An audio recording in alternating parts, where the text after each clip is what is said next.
Dans un précédent tutoriel consacré aux outils d'édition, nous avons vu que nous pouvons atteindre les outils simples de Pro Tools avec les touches F5 à F10. Pour mémoire, F5 le zoom, F6 le trim, F7 le sélecteur que j'ai appelé séparateur parce que dans la version américaine il s'appelle separator, le grabber, le jog scrub et le crayon.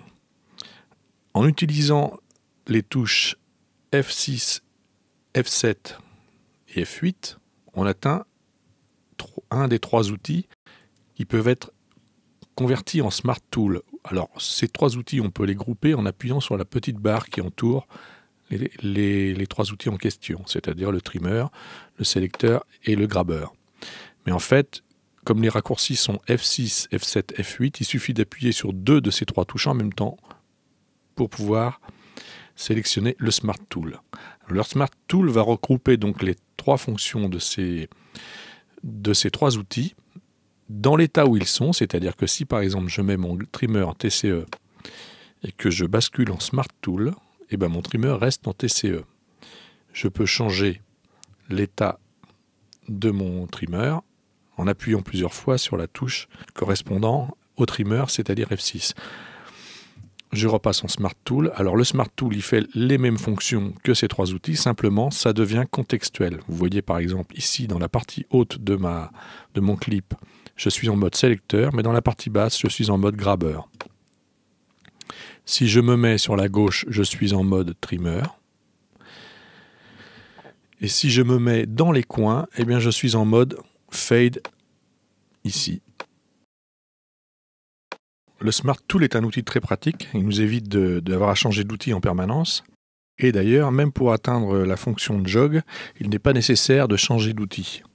Mais par contre, on peut, sans avoir besoin de changer d'outil, utiliser le scrub en utilisant la touche de modification CTRL. Vous voyez que je suis en mode Smart Tool, j'appuie sur CTRL, et à condition d'être dans la partie supérieure de mon clip, je récupère mon jog.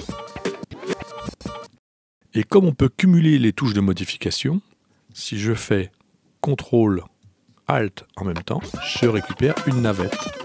Et de même si je fais CTRL Shift, je fais une sélection. Et si je fais CTRL Alt Shift, je fais une sélection avec la navette. Par ailleurs, l'utilisation du zoom simple, comme on a vu au chapitre précédent, permet, en cas de besoin, d'appuyer sur la touche F5, on fait le zoom et on revient au Smart Tool.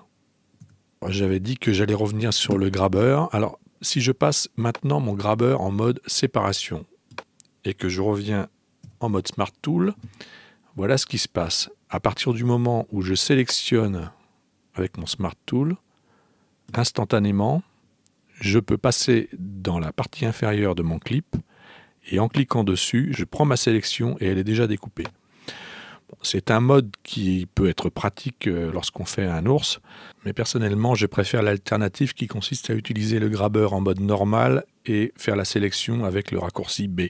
Par exemple, si je reconstruis mon clip, vous voyez qu'ici, avec le mode Smart Tool et le grabber en mode standard, je fais une sélection, je fais B et j'obtiens la même chose. À bientôt.